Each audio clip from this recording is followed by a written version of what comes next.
বিএনপির হিন্দু বৌদ্ধ খ্রিস্টান কল্যাণ ফ্রন্টের বাসাইল উপজেলার আহ্বায়ক।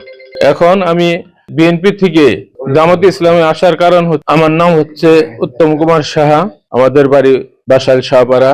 আমি 92 সালের থেকে বিএনপির সাথে জড়িত এবং বাসাইল ইমদাদ হামিদা ডিগ্রি কলেজের ছাত্র দলের সহসভাপতি ছিলাম এবং 93 সালে বাসাইল কলেজে ছাত্র দলের মনোনীত নাট্য বিষয়ক সম্পাদক ছিলাম।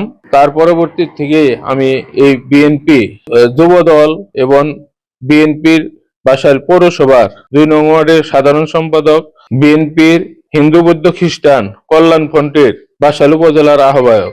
এখন আমি বিএনপি থেকে জামাতে ইসলামে আসার কারণ হচ্ছে বিএনপি প্রায় 33 বছর যাবৎ আমরা বিএনপি করছি এবং এক নীতিতে করে আসছি। 5 আগস্টের পর বিএনপির পরিস্থিতি এবং গ্রুপিং এর কারণে আমার কাছে এই দলটা ভালো লাগে নাই। আমার জামাতে ইসলামকে তার আদর্শ ভালো লাগার কারণে আমি আজকে জামাতে ইসলামে যোগদান করেছি। তার কারণ আমার চিন্তা ভাবনা, বাংলাদেশে আমরা হিন্দু মুসলমান বৌদ্ধ খ্রিস্টান সকলেই বাস করি, কিন্তু মূল হচ্ছে আমরা বাঙালি। সকলেই সমানভাবে আমরা আগামী দিনে কাজ করতে পারি, আমাদের কোনো বাধা না আসে।